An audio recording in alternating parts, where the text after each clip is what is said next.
dilaporkan ya ke pihak kepolisian pada malam ini jam 18.30. Ini telapornya disebut di sini jelas ada atas nama Hadi Pranoto, si profesor yang kemudian diinterview sebagai narasumber di acara itu.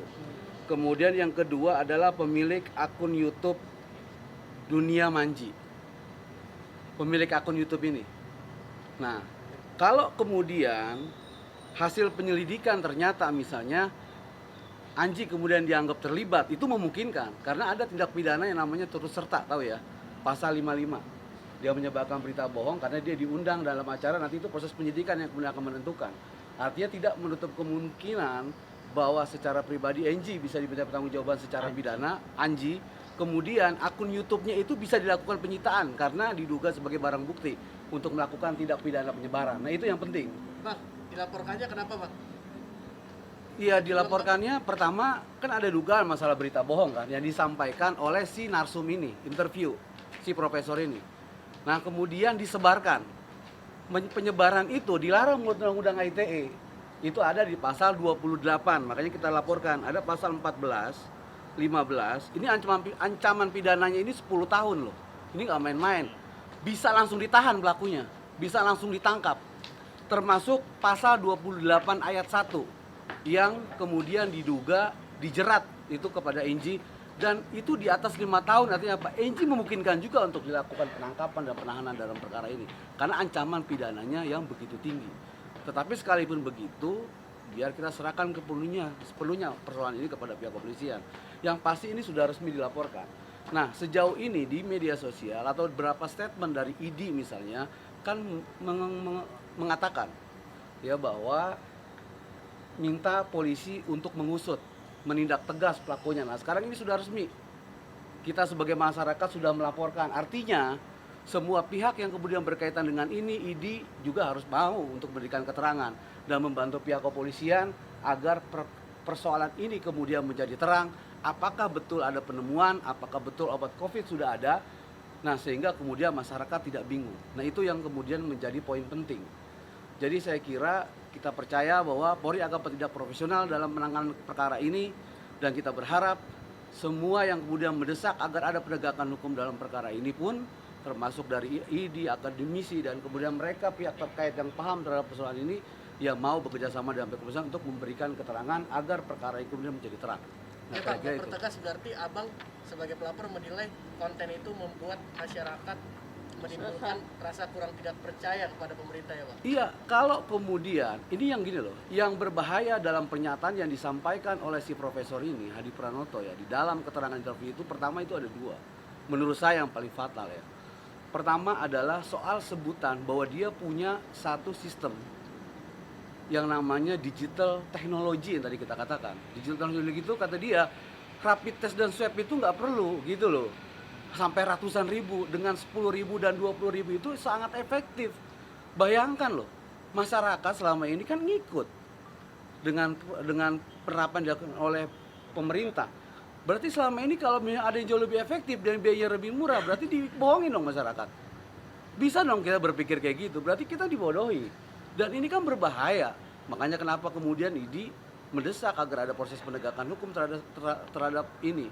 Itu yang pertama. Kemudian yang kedua, dia mengklaim sebagai seorang profesor dan ilmuwan, dan salah satu ilmuwan dari 4 ilmuwan di dunia, tim medis yang kemudian dia menemukan COVID ini. Wah, itu kan luar biasa.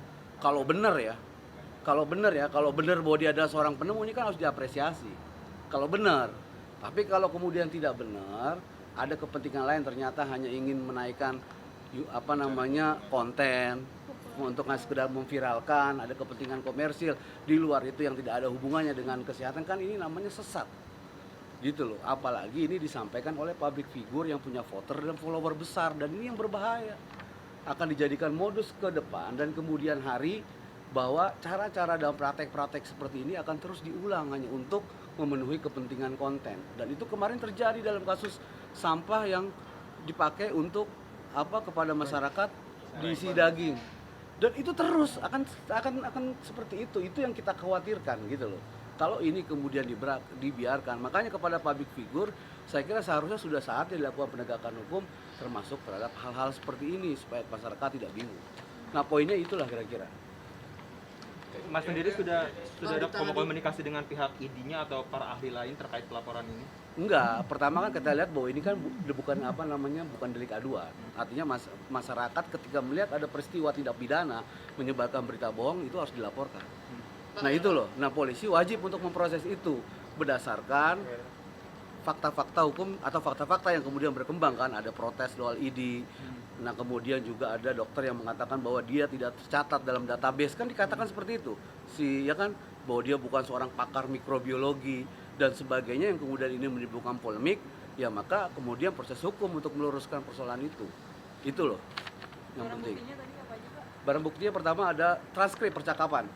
Dari interview itu tadi sudah kita transkrip semua percakapannya lengkap. Kemudian yang kedua satu link URL, dalam USB ya, link URL sumbernya itu.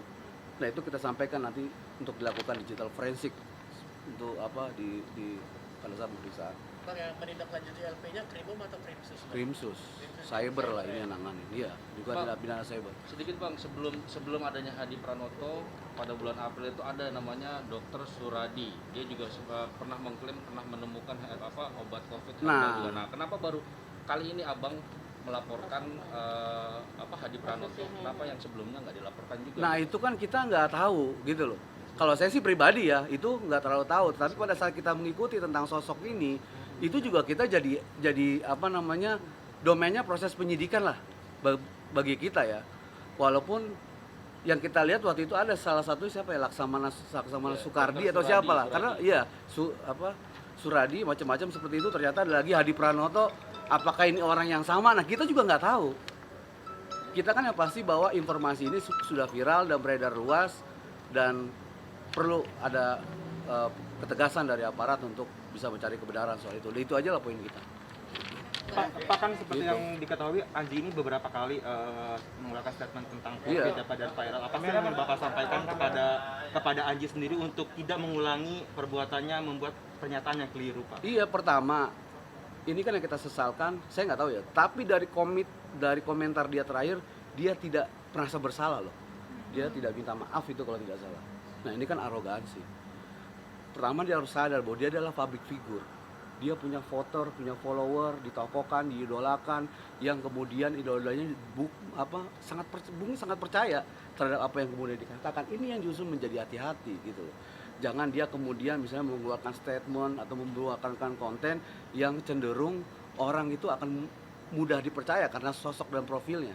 Kan ini yang kemudian yang berbahaya, dan situasi ini akan terjadi pada siapapun kalau kemudian tidak ditindak tegas. Justru sebagai pengingat bahwa orang yang punya public figure, yang punya voter dan follower besar, yang punya pengaruh, itu janganlah mereka menyebarkan berita yang belum pasti kebenarannya, apalagi dalam situasi masyarakat sulit seperti ini. Nah, pernyataan-pernyataan yang disampaikan dalam konten itu salah satunya sangat berbahaya menurut saya. Dan itu nanti tinggal didalami oleh pihak kepolisian, dan itu terbukti juga kan, ternyata banyak akademisi memprotes, kemudian ikatan dokter memprotes, influencer, banyak pihak lah memprotes persoalan-persoalan itu.